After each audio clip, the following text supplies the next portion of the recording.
Hello everyone and welcome to another redstone tutorial with Cass on the Maizuma channel. So guys, today I have something pretty neat to show you, and it's a pulse multiplier. So it's basically a machine that will pulse a certain number of times and then it will stop itself. Like in this case I programmed it to output 5 pulses, and now I need to reset it, so I just flip the lever. A bunch of items will flow back inside this hopper. And if it's completely reset, whenever I flip the lever, it will always output 5 pulses. And those are not any kind of pulses, those are very special pulses. If I connect a sticky piston here, for example, you will see that those are actually 1-tick pulses, which are very useful since you can convert 1-tick pulses to whatever size of pulse you want, except for 0-tick pulses, of course. But I'm actually lying to you guys. This is even better than 1-tick pulse. Let me demonstrate it quickly. This is actually a 1.5-tick pulse, and let's see what this does. So as you can see, it acts just like a 1-tick pulse on piston, so it makes it spit the block. But it can grow through torch towers, which is something that 1-tick pulses normally cannot do. So it can go real quick through torch towers, and in the end it will act just like a 1-tick pulse. So this is an amazing pulse multiplier, if you ask me. I made a second version here, and this version is silent. It's just a little bit bigger. But if I flip the lever here, you will see that this is much faster, but completely silent. And the advantage to this system is that it will always output n minus 1, where n is the number of items here. So I have 11 items here, and it should output 10 pulses. So let's count. 2, 3, 4, 5, 6, 7, 8, 9, 10. And that's it. If you place a lot of items here, like for example, if you want 300 pulses, I don't know why you would like to do that, but you can.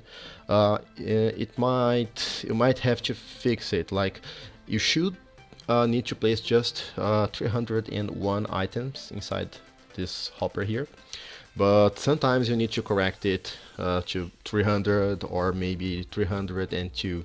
But this is the most stable version, and the downside is that it's too fast. This pulse is really fast. It's a 2-tick pulse, and you cannot make it go slower and slower than that.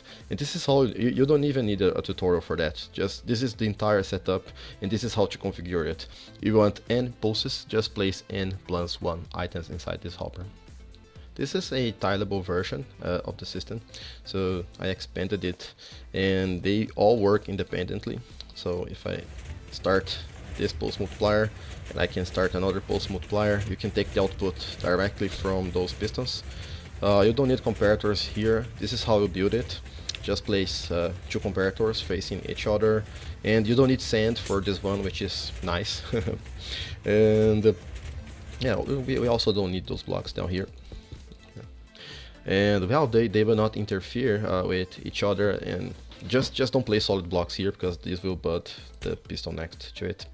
And you can even build survival games with this. Like you can make a lamp blink a certain number of times. You can use random number generators with the pulse multipliers and do a lot of fun stuff with this. In my case, I used a similar design, similar to this one, in my 5x5 glass door. We'll make a tutorial on that very soon. But before I end this tutorial, I should tell you guys how to configure this pulse multiplier right here. And you will need a pretty simple device to know how many items you need to place inside this hopper to make it pulse the correct number of times that you want. Now let's learn how to configure this simple pulse multiplier right here. First thing you should know is that this piston is a regular piston, so don't place a stick piston here and place sand on top. And I will show you guys how to configure this for 7 pulses. You just have to know the number of pulses you want, and then you can change it by yourself. So we're going to build a device around this that will calculate the number of items that we need for 7 pulses in this example. So just place two droppers here facing each other, just like this, and then build this blue circuit around it, just like I'm doing here. I will use a redstone block, but you can make it cheaper if you want. And now, since we want 7 pulses, I will just place 7 items inside this dropper. And then you can place redstone dust here and on top of this hopper here. So this is how it looks. Now, flip this lever. And then the rule I'm going to tell you is just place twice as many items that you have in the dropper inside this hopper with the redstone dust. So I will use 14 items since I have 7 items in the dropper, and that's the entire setup. So if we flip the lever now, it will try to get rid of all those items, and when this happens, this redstone dust will lock everything.